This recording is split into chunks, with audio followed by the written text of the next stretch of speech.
Andy Pycroft तनाज़े से निकले और सुपर 4 मरहले में अटके। ये वो कमेंट है जिससे हम अपने इस सेगमेंट का आगाज़ कर रहे हैं और पाकिस्तान क्रिकेट टीम को एशिया कप में दरपेश चैलेंज पर बात करेंगे।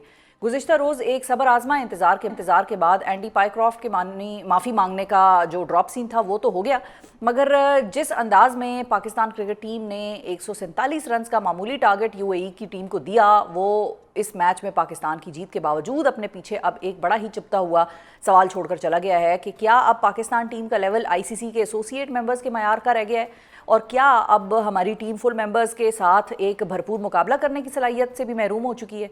इसी सवाल आज करने के लिए हमने आज ज़हमत दी है मारूफ क्रिकेट एनालिस्ट को। डॉक्टर नोमान नियाज़ हमारे साथ मौजूद हैं। अस्सलाम वालेकुम डॉक्टर साहब। वालेकुम सलाम। बहुत शुक्रिया डॉक्टर साहब, आपने वक्त निकाला। सबसे पहले तो जो ड्रॉप सीन हुआ कल, वर यू एक्सपेक्टिंग कि हम खेलेंगे या आपको लग रहा था हम बॉयकॉट ही करेंगे और वो माफ़ी नहीं मांगेगा? माफ़ी मांग ली उसने। उन्होंने कहा इट वाज अ मिसकम्युनिकेशन। हाँ, तो ये माफ़ी होती है? हमने उसको माफ़ी ली है। एक मिनट आपके विजुअल्स आते हैं। ही इज़ विजिटिंग मैनेजर है, हेड कोच है और कप्तान है वहाँ पे। उसमें कोई वॉइस नहीं है। अच्छा, यही विजुअल है ना? ऐसा ही है। अच्छा, उसके बाद उसने कहा आई रिग्रेट द मिसकम्युनिकेशन। जब इस लेवल की अपॉलॉजी अब मांगते हैं, it is always in writing, जिसकी लीगल बाइंडिंग होती है। अच्छा, nothing came in writing, number 1। Number 2, ये एंडी पायक्रॉफ्ट का तो मसला ही नहीं था, तो हमने मसला बनाया क्यों? तो मसला किसका था? हाँ, एक तो ये है कि not shaking hands is not an issue. ठीक है, कोई किसी भी इलीगल नहीं है उस तरह किसी से। भी आईसीसी कोड की कोई वायलेशन नहीं है। हाँ, spirit of the game, legacy, convention, social values, convention के अगेंस्ट जरूर है। हाँ, अब ये जरूर क्या है, अच्छा उसने कोई वायलेशन नहीं की क्योंकि ये रूल ही नहीं है, तो हमने तो बड़ा शोर मचाया है। जाहिर है ना। अब उसको ये कहा गया कि उसने कन्वे क्यों किया। हाँ, यहाँ पे मैं थोड़ा सा पीसीबी को ये बेनिफिट देता हूँ कि वो आईसीसी मैच रेफरी था, he should have stayed neutral. असल में अगर ऐसा कोई चीज़ भी करनी थी तो इंडियन मैनेजमेंट और वहाँ पे उनके ऑर्गेनाइजर्स भी हैं जिन्होंने एंडी पायक्रॉफ्ट को ये मैसेज दिया था। By the way, Indian team management ने नहीं दिया था उसको मैसेज, क्योंकि इंडिया होस्ट है, तो वो कन्वे करते पाकिस्तान की टीम मैनेजमेंट को। एक चीज़ हो गई। दूसरा, अगर आपको टॉस पे पता लग गया था कि they are not shaking hands, तो at the end of the match Pakistan team किस चीज़ का वेट कर रही थी कि शिवम दुबे और सूर्य कुमार यादव से हाथ मिलाएंगे? वाई? वो तो बता चुके थे। नहीं मिलाया तो हम भी ना मिलाते। तो ये तो मुझे नहीं समझ आई कि ये ववेला मचाना इस पे क्या था। जो असल चीज़ थी वो मिस कर गए। अब आप गौर कीजिएगा, आईसीसी का कोड ऑफ कॉन्डक्ट है जिसका एक जो क्लॉज है वो है 2.1.1, 2.1.2। वो कहता है कि anything that hurts the spirit of the game, to demean and disrespect the opposition, ठीक अच्छा। है, and to create negative atmosphere in the match, ये पनिशेबल ऑफेंसेस हैं। ठीक है। तो मैंने तो कभी भारतीय जनता पार्टी का मैंने तो जलसा अटेंड नहीं किया था, लेकिन उस दिन मुझे इत्तेफाक हुआ क्योंकि सूर्य कुमार यादव तो मुझे बीजेपी के कोई लीडर लग रहे थे when he tried to integrate politics, override कराए इनटू द गेम। ये था जहाँ पे आईसीसी बहुत बुरी तरह फंसती थी।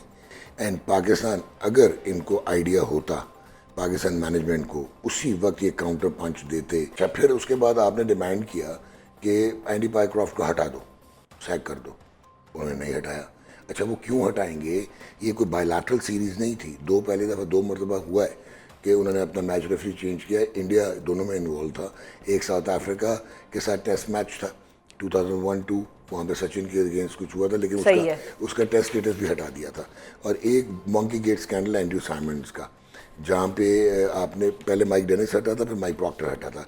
ये ग्लोबल टूर्नामेंट था, ठीक है। ग्लोबल टूर्नामेंट में वो अपने अपॉइंटी को कैसे हटा देंगे जो कि उनके एलीट पैनल का हिस्सा है, राइट? तो आप वो हटाया नहीं उन्होंने। अच्छा, अगर उन्होंने नहीं हटाया तो फिर आपने कहा अपॉलॉजी, किधर अनकंडीशनल अपॉलॉजी? मैं तो आपको कह सकता हूँ I regret the miscommunication Shifa, I didn't mean that. अच्छा, that's not apology.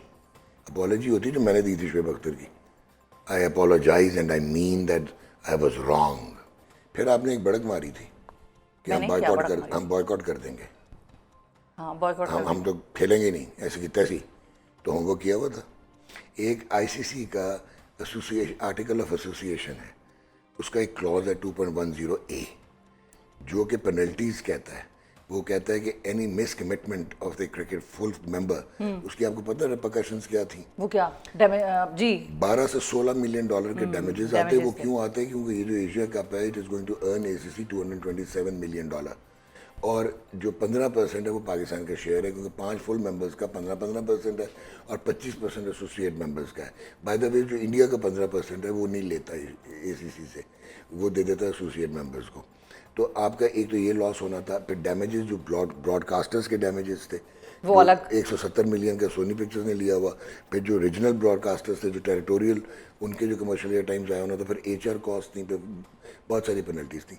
Second major issue ये हो सकता था कि ICC आपको बैन कर देती from future participation in the global tournament. तो डॉक्टर साहब अब जो मैच होना है हमारा भारत के साथ, मैच तो है ही नहीं, मैच तो है ही नहीं। अभी आपने बड़ा अच्छा इंट्रोडक्शन दिया है कि आप एसोसिएट मेंबर टीम है, ये सब है आपकी reality, ये तो है। और इन लड़कों को कुछ ना कहें। नहीं तो हम फिर अभी लोगों को क्या बता रहे हैं कि वो जीत जाएंगे हम या हार जाएंगे, जीत सकते इन हैं? लड़कों को आपने कुछ भी नहीं कहना। अच्छा चलें, छोड़ें लड़कों को, छोड़ें, नहीं कहना, सुनिए, सिर्फ 2 लोगों का नाम, साइम अयूब और आगा साहब। ये अपना 100% देते हैं। साइम अयूब दे रहे हैं 100%। साइम अयूब का प्रॉब्लम है एटीट्यूड प्रॉब्लम। मैं आपको 6 महीने से कह रहा हूँ कि उसमें बहुत टैलेंट है, सारा कुछ है, बट उसके 44 T20 इंटरनेशनल्स हो गए हैं, 19 की 19.5 की एवरेज रह गई है, पिछली 6 इनिंग्स में 4 जीरोज हैं। वो एटीट्यूड है, ठीक है। बॉलिंग बहुत अच्छी कर रहा है, तो मैं उसको रिटेन करूंगा टीम में, बट मैं उसको, अगर मैं मैनेजर या कोच हूँ, मैं उसको बुलाऊंगा, मैं कहूँगा you can't take your place for doctor साहब ये ग्रांटेड। जो एटीट्यूड प्रॉब्लम है बहुत सारे हमारे डिस्ट्रैक्शन players आपने में बोलना है। नहीं चाह रहे, इसके डिस्ट्रैक्शंस बहुत हो गई हैं। तो इनको फिक्स करने का कोई तरीका है कि नहीं? हाँ है। क्या है? कोच करे ना, हेड कोच। अच्छा। क्या कि मैं बाहर कर रहा हूँ तुम्हें, यार गेट आउट। हम बाबर को निकाल सकते हैं, हम रिजवान को निकाल सकते हैं, who the hell are you? 2 को तो हमने वैसे फायर किया है, सैक किया है, गिलिस्पी को और गैरी कर्स्टन को। अब जो बहुत ज्यादा की थी, खुद ही लाके खुद ही निकाल दिया। अच्छा, आपने पूछा सलमान अली आगा का, he has no place in T20s, let alone कि वो कप्तान हो। और एक ही चांस था उसका कि इन कंडीशंस में वो अच्छा खेल सकता था, रोटेशन द स्ट्राइक, डिफेंस भी है, सब कुछ है। नहीं तो फिर डॉक्टर But साहब he has संडे failed. को आगा की हमें क्या वजह- नजर आएगा? आगा की वजह से आपकी टीम इम्बैलेंस हो गई है। अच्छा। आपने लड़के डिस्प्लेस कर दिए ना, फखर नीचे आ गया, वो जो है लड़का आपका हसन नवाज, वो पहले ओपनर था, फिर 4 पे आया, अब 6 पे चला गया। फ़हीम अशरफ दुनिया की वाई टीम है कि एज एन ऑलराउंडर 8 पे खेलता, बॉलिंग नहीं करता। आप खुशदिल शाह को खिला देते हैं, कुछ समझ से बाहर होता है, तुम कोई, they are all confused. Sunday को हमें क्या नजर आएगा फाइनली? देखें 2% ग्राउंड में 2% चांस है, क्योंकि T20 है तो इंडिविजुअल ब्रिलियंस हो सकती है।